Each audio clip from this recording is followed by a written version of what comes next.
ಬನ್ನಿ ಬಗ್ಗೆನಷ್ಟು ಹೆಚ್ಚಿನ ಅಪ್ಡೇಟ್ಸ್ ಕೊಡ್ತಾ ಹೋಗ್ತಾರೆ ನಮ್ಮ ರಿಪೋರ್ಟರ್ ಆದಂಥ ಪವನ್ ನಮಗೆ ಕುಡಿಲಿಕ್ಕೆ ನೀರಿಲ್ಲ. ಈಗ ಇವತ್ತು CWMA ಆದೇಶವನ್ನು ನೀಡಿದೆ. CWMAನಿಂದಲೂ ಬಿಗ್ ಶಾಕ್ ನೀಡಿದಂತಾಗಿದೆ ಈಗ ಕರ್ನಾಟಕಕ್ಕೆ. ಏನಿದೆ ಹೆಚ್ಚಿನ ಅಪ್ಡೇಟ್ಸ್ ಅಂತ? ಕಾರ್ತಿಕ್, ಏನು ಕಳೆದ 3 ದಿನಗಳ ಹಿಂದೆ CWRCಯಲ್ಲಿ ಕಾವೇರಿ ನೀರು ಹರಿಸಿ ಅಂತಂದೇಳಿ ತಮಿಳುನಾಡು ಒಂದು ವಾದವನ್ನು ಒಂದು ಅರ್ಜಿಯನ್ನು ಕೊಟ್ಟಿತ್ತು. ಹೀಗಾಗಿ ಅದನ್ನು ಪರಿಶೀಲನೆ ಮಾಡಿದಂಥ CWRC 15 ದಿನ 3,500 ಕ್ಯೂಸೆಕ್ ಪ್ರತಿದಿನ 3,500 ಕ್ಯೂಸೆಕ್ ನೀರು ಹರಿಸಬೇಕು ಅಂತ ಹೇಳಿತ್ತು. ಆದರೆ ಕರ್ನಾಟಕ ಮುಂಗಾರು ಅಂದುಕೊಂಡಂತೆ ಜನವರಿ, ಮೇ, ಜೂನ್, ಜುಲೈ 3 ತಿಂಗಳಲ್ಲೂ ಮಳೆ ಆಗದ ಕಾರಣ ವ್ಯಾಪಕವಾಗಿ ಬರ ಆಗಿದೆ. ಹೀಗಾಗಿ ನೀರು ಹರಿಸೋದಕ್ಕಾಗೋದಿಲ್ಲ ಅಂತ ಹೇಳಿ CWRC ಆದೇಶವನ್ನು ಪ್ರಶ್ನಿಸಿ CWMAಗೆ ಹೋಗಿತ್ತು. ಇಂದು ದೆಹಲಿಯಲ್ಲಿ ನಡೆದಂಥ CWMA ಸಭೆಯಲ್ಲಿ ಕರ್ನಾಟಕ ಮತ್ತು ತಮಿಳುನಾಡಿನ ನೀರಾವರಿ ಅಧಿಕಾರಿಗಳು ಭಾಗಿಯಾಗಿದ್ದರು. ಇದರಲ್ಲಿ ನಮ್ಮ ಕರ್ನಾಟಕದಿಂದ ಗೌರವ್ ಗುಪ್ತಾ, ಏನು ಹೆಚ್ಚುವರಿ ಮುಖ್ಯ ಕಾರ್ಯದರ್ಶಿ ಆಗಿರ್ತಕ್ಕಂಥ ಗೌರವ್ ಗುಪ್ತಾ ಕೂಡ ಭಾಗಿಯಾಗಿದ್ದರು.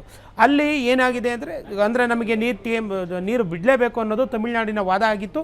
ಇದನ್ನು 2 ಕಡೆಯ ವಾದ ಪರಿಶೀಲನೆ ಮಾಡಿದಂಥ CWMA ಅಧಿಕಾರಿಗಳು ನೀರು ಹರಿಸಲೇಬೇಕು ಅಂತ ಹೇಳಿದ್ದಾರೆ. ಅಂದರೆ ಇಲ್ಲಿ ತಮಿಳುನಾಡು ಅಧಿಕಾರಿಗಳು ವಾದ ಮುಂದಿಟ್ಟಿರೋದೇನೆಂದರೆ, ಈಗಾಗಲೇ 149 TMC ಶೇಖರಣೆ ಉಳ್ಳಂಥ KRSನಲ್ಲಿ 36 TMC ಅಷ್ಟು ನೀರು ಸಂಗ್ರಹ ಆಗಿದೆ. ದಿನಕ್ಕೆ 178 ಕ್ಯೂಸೆಕ್ ಬಿಳಿಗುಂಡ್ಲು ಬಳಿ ಬರ್ತಾ ಇದೆ.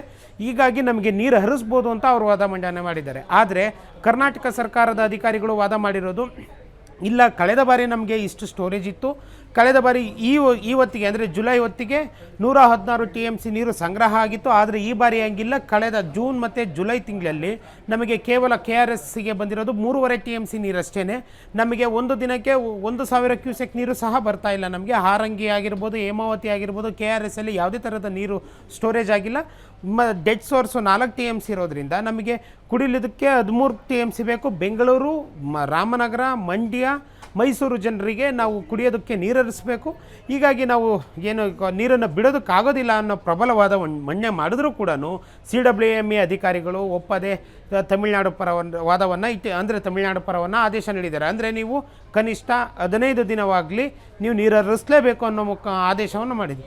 ಆದರೆ ಇದನ್ನು ಮುಂದುವರೆದು ಸುಪ್ರೀಂ ಕೋರ್ಟ್ಗೆ ರಾಜ್ಯ ಸರ್ಕಾರ ಏನಾದರೂ ಮೇಲ್ಮನವಿ ಸಲ್ಲಿಸುತ್ತಾ ಅಥವಾ ಈ ಆದೇಶನ ಒಪ್ಪಿ ನೀರು ಬಿಡುತ್ತಾ ಅನ್ನೋದು ರಾಜ್ಯ ಸರ್ಕಾರದ ಮುಂದಿರುವಂಥ ಪ್ರಶ್ನೆ. ಈಗ ಸದ್ಯಕ್ಕೆ ರಾಜ್ಯದಲ್ಲಿ ಏನು ಬರ ಆವರಿಸಿರೋದ್ರಿಂದ ಈ ಸಂದರ್ಭದಲ್ಲಿ ಏನು CWMA ಅಧಿಕಾರಿಗಳಾಗಿರ್ಬೋದು, CWRC ಅಧಿಕಾರಿಗಳಾಗಿರ್ಬೋದು, ರಾಜ್ಯದ ಜನರಿಗೆ ಒಂದು ಬರೆ ಎಳೆದಿದ್ದಾರೆ ಅಂದರೂ ತಪ್ಪಾಗಲ್ಲ ಕಾರ್ತಿಕ್. Okay, thank you.